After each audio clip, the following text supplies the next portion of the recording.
Охин тун их сандарч байлаа. Орог саарал ханаар тусгаарлагдсан автгар байшин үргэлж болохгүй бүтггүй гэж зандарч байдаг асрагч багш нар хүний нүднээс нуугдаж шогилдог, шоолдог хүүхдүүд хамгийн гол нь асрамжийн хүүхэд гэдэг нэрнээс тэр салах боломж олдож байгааг мэдрэн сандарч эхэллээ. Тэрээр дүүгийнхэн толгойг илэн хацар дээр нь зөөлхөн үнсээд битгий ойлл та. Энэ хүмүүс биднийг голчгол яах юм бэ? Гуйж байна. Хэрвээ чамааг уйлаад байвал эдгээр биднийг тоохгүй яваад хүн шүү дээ. Тэгээд өөр хүүхдийн аав ээж болчих нь хэмээн аргаа баран амандаа үгэлж байлаа. Гэвч дүүн уйлсаар. Асрах газраас нэг айлын хоёр хүүхэд өргөж авна гэж ирсэн ахмаг насны хөдөөний хоёр ихэр татан уйлах дөрөв анхааралтай харж ямар чанга уйлдаг хүүхэд вэ? Ингэж хоорондоо ярихыг сонссон охины толгойд бүх зүйл талаар өнгөрч байна. Биднийг тоохгүй байна. Энд дахиад л асрах газар үлдэх нь гэсэн харамсал буцлаад ирэв. Тэр дүүдээ хайртай. Гэхдээ ээжигээ санаж байна. Гэртээ харъя гэж уйлахаас нь үнэндээ залхдаг байлаа. Охин ч гэсэн ээжигээ санаж байгаа. Гэхдээ ээж нь бурхан болсон. Гэрийг буулгаад хүмүүс хуваагаад авчихсан. Харин хоёр охиныг авах хүн байхгүй учраас энд ирснээ тэр дүүгээсээ илүү сайн ухаарч байлаа. Охин хаяа цонхоор харж аав ээжтэйгээ яваа хүүхдүүдэд үхтлээ атаархдаг байлаа. Ээж аавынхаа гараас чангаас чангаатчихсан жаалуудыг хараад уйлмаар санагддагч дүүн түүнийг бас л дагаад уйлах учраас уйлж чаддаггүй. Хүүхэд өргөж ирэхээр ирсэн хүмүүс яг л эд бараа шинжиж байгаа юм шиг анхааралтай тэднийг харсаар.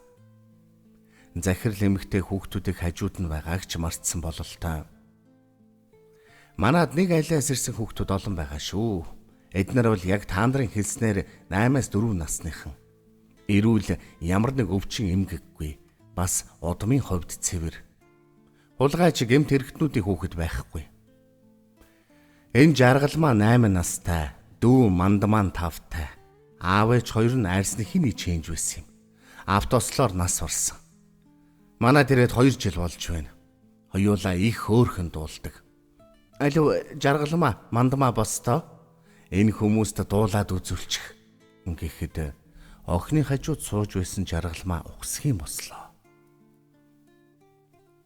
Жаргалмаа дүүгийнхаа гараас атгаж зүүдэнд минь толгодон үзэгдээд хэмээн цангинтал дуулж гарахад охин уйлдаггүй дүүтэй жаргалмаад дахиад л атаархаж эхлэв.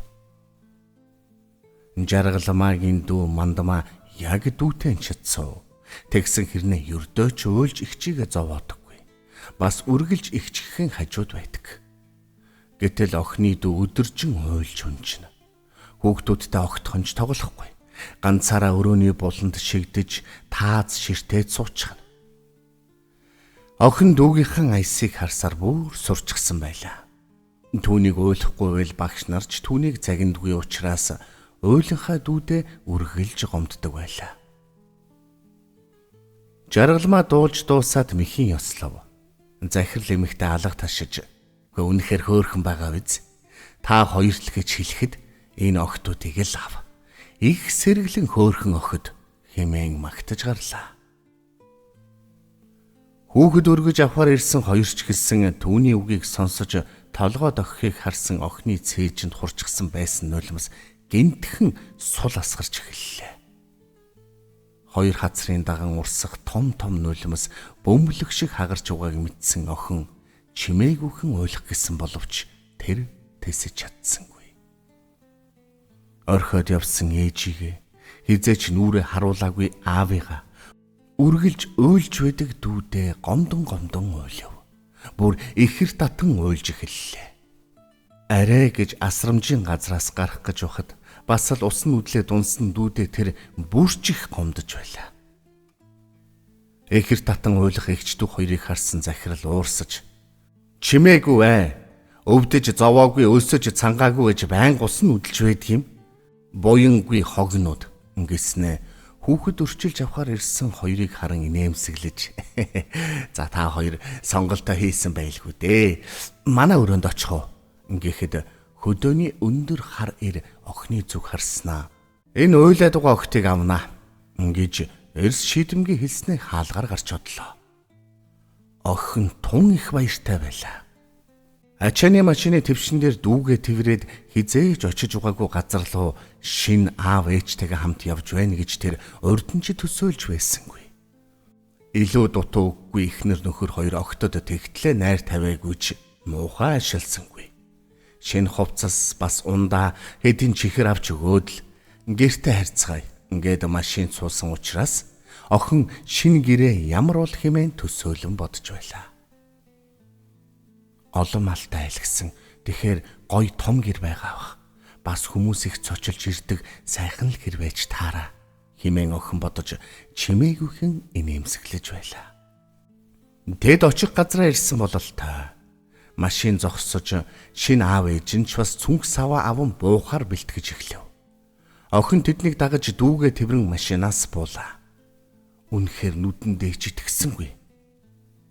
Хаа сайгүй овоолсон шороо угсан том нүх навсааж урагцсан майхан шуудаа сав барин гүйлдэх хүмүүс охиныг тусч авлаа. Шин ээж нь алив хурдлаа дүүгээ аваад араас яваарай. Бид алт ухаж хоолоо залгуулдаг ус. Та нартаа нялуураад байх цаа байхгүй гэснээ эргэжч харсангүй.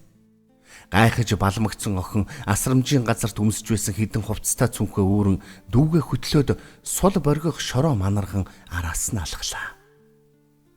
Бүх зүйл охины бодож байснаас эсрэг байлаа. Ямар ч мал, ямар ч гоё гэр байсангүй. Гудас хүнжил овоолсон жижигхэн хөх майхны үүдэнд том ногоон савнууд овоолостой байв. Шин ээж нь "Бид та хоёрт буян үлдэх гэж аваагүй. Харин ядуу зүдүү амьдралаас салахад жаахан ч гэсэн буян болох байх л гэж найдаж авсан юм. Одоо унтцгаа, маргааш эрт тусна. Та хоёрт хийх ажил байгаа" гэснээ баахан шуудаасаа бөөгнүүлж эхлэв. Гайхсандаа охинд хэлэх ч үг болцсонгүй. Бид хүнд буян болох бас яаж эднийг ядуу зүдүү амьдралаас салах юм бол хэмээн гайхширч байсан ч хол замд явсаар аяншиж ядарсан учраас нэг л мэдгэд зөөрмөглөж эхэлсэн байлаа. "Аль босоороо дүүгээ аваад хамт яв" гэх утсаартаа дуу охиныг нойрноос нь сэрэв. Айж балмагцсан охин нойрмогнүүдээ нухан дүүгээ ингэртэй нааж "Миний дүү сэрээрээ" гэвэл шин ээжийн царай хувьсгийн "Алив нар мандла хурдал наадхаа аваад гараад ир" хэмээн хашгирч эхлэв. Шин ээжийн бачимдах дуу охиныг сандаргаж дутуу сэрсэн нойрмог дүүгээ тэрвэн майхнаас гарвал шин аав ээж хоёр нь холгүй орших угсан нүхний дэргэ зогсчихсон хүлээж байлаа. Тэд охин руу ширүүн харснаа. "Зайлвэ, уйл. Наад дүүгээч бас уйлвал" хэмээн зандархан тэр. Гайхсан охин тэдний зүг имээнгүй харвал шин ээж нарийн бургасан шүрээр охины хөл рүү ороолгон "Уйл л да" хэмээн бахирхан тэр. Өвдөж хорссонд охины царай улаан гомдож айцсандаа мэгшүүлэн уйлж эхлэв. Шин ээж дүүгэн ч бас шавхуурдаж "Уйлах дуртай гэлүү чи? Юунда дууга зогсоод байгаа юм" хэмээн хашгирахад савл хийвэл уйлж байдаг дүүн уруул нүмэлтсэн ч туссалж нулимс гаргасангүй. Охин уйлсаар бургасан саваагаар ороолгосон хэрнээ уйлахгүй өмөлцөх дүүгээ харан "Чи уйлаад өгөөч" хэмээн хашгиран гингэнтэл уйлж байлаа. Нар мандлаа. Саяхан л хашгичж байсан шин ээжийн царай зөөлөрч. "Одоо майхандаа очиод унд. Өдөр би хоол авч өгнө. Хүүхэд уйлахаар их алт олддгийм гинлээ" гэснээ овоолсон шороотоо нөхрүүгээ яаран орлоо. Охин дүүгээ тэрвэн урагдаж навсайсан майхан лугаа алхаж явхад дүүгийнх нь нулимс нэмгэн цамцны ингэр норгон асгарч байлаа.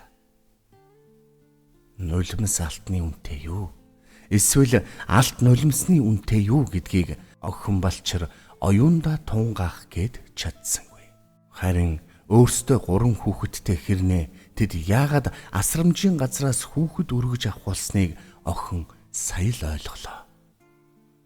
Тэдний хүүхдүүд уйлж чаддаггүй учраас тэд охиныг дүүтэй нь гэртээ авчирсан гэж бодохоор гашуун нулимс хоолойг нь зурж байлаа.